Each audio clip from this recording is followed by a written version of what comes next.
अब जैसे ही ठाकुर जी 1 वर्ष के हुए तो भगवान का नामकरण संस्कार हुआ।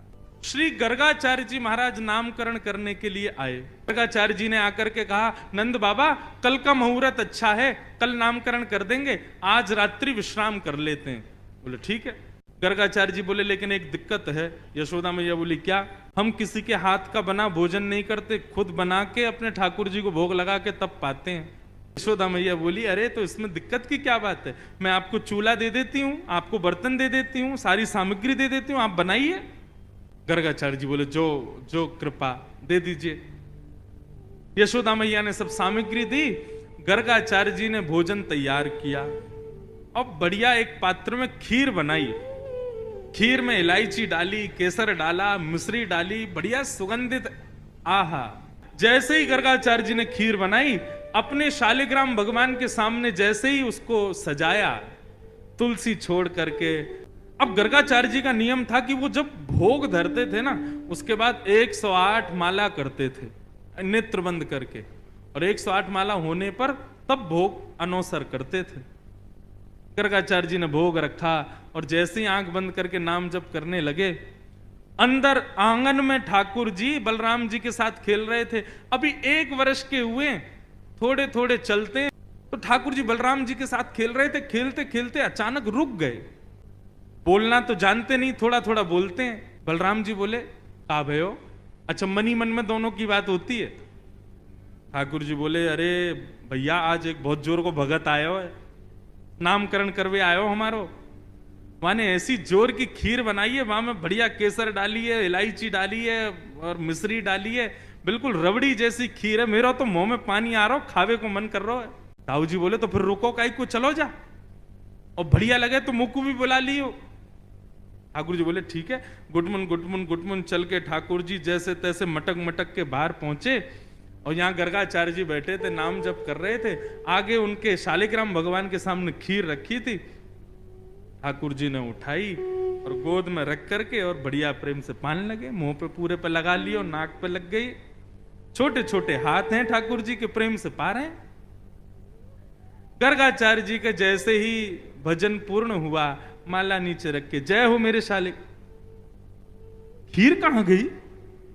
तभी देखा तो थोड़ी दूर पे ही महाराज हाथ पांव सब सने हैं, मुंह पे पूरी खीर गिरी है और नीचे फैली पड़ी है, और ठाकुर जी प्रेम भाव से खीर खा रहे हैं। और जैसे ही गर्गाचार्य जी ने देखा तो हंसने और लगे। 2 दतुइयां दिख रही हैं ठाकुर जी की, अभी 2 ही दांत आए हैं। अरे यशोदा देख, तेरे लाला ने कहा कियो, मेरे ठाकुर जी को भोग झूठो कर दियो सबरो। यशोदा मैया दौड़ी दौड़ी आई, बोले बाबा बाबा बाबा नाराज मत हो, छोटो बालक है, आप क्षमा कर दियो। बोले देख पूरी खीर खा गए। बोले वो तो बहुत बड़ी सौभाग्य की बात है कि खीर खाई, नहीं तो ये शालिग्राम को गुलाब जामुन समझ के खा जाए। नंद बाबा तो अपने शालिग्राम भगवान छुपाते डोले, क्योंकि आपको ऐसा लगे ये खावे वाली वस्तु है। वो तो बाबा कृपा है कि आपके शालिग्राम ना खाए, यानी खीर ही खाइए। मैया ने लाल जी को उठाया, भीतर ले जा करके आंगन में छोड़ दिया। गर्गाचार्य जी ने फिर से खीर बनाई, ठाकुर जी से क्षमा मांगने लगे। बोले वो छोटा बालक है, नाथ क्षमा कर देना, आप भोग लगाओ। जैसी माला जपन लगे, ठाकुर जी फिर रुक गए भीतर। ताऊ दादा बोले लाला अब के कहा भयो? बोले भगत है तो बढ़िया, खीर भी बढ़िया बनावे, लेकिन मैया तो शिकायत कर दे हमारी। अच्छा लाला कोई बात ना, अब की बार और बढ़िया खीर बनाई है, तू जाके चख के आ। ठाकुर जी फिर से गए, गुटमुन गुटमुन गुटमुन चल करके गए, उठाई खीर का पात तो फिर से खाने लगे। गर्गाचार्य जी की जैसे ही माला पूरी हुई, देखा अब तो खड़े ही हो गए, नहीं रहना हमें यहाँ। यशोदा देख तेरो लाला फिर से हमारा भोग झूठो कर दिए सबरो।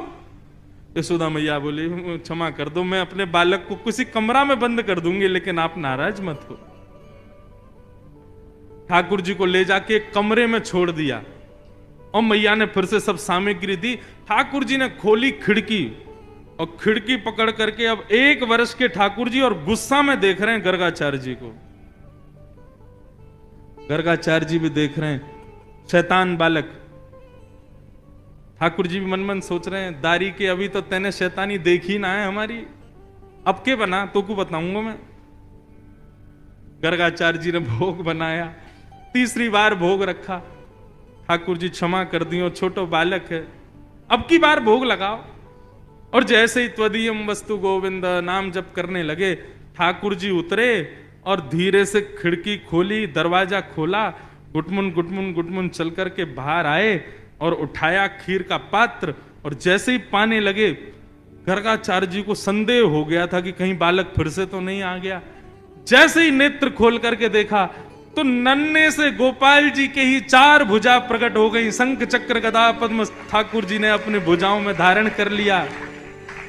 चतुर्भुज नारायण के रूप में, नन्हे से बालक के रूप में ही प्रकट हो गए। और एक भुजा से तो स्वयं खीर खा रहे हैं और अपनी झूठे हाथ से ही गर्गाचार्य जी को खिला रहे हैं। गर्गाचार्य जी नतमस्तक हो गए, बोले नाथ क्षमा करना, मैं आपके रूप को पहचान नहीं पाया। ठाकुर जी बोले, हमने ये रूप आपको इसलिए दिखाया है कि कल जब आप हमको हमारा नामकरण करोगे तो हमारे ग्रह नक्षत्र देख करके आपको सब पता चल जाएगा कि मैं कौन हूं।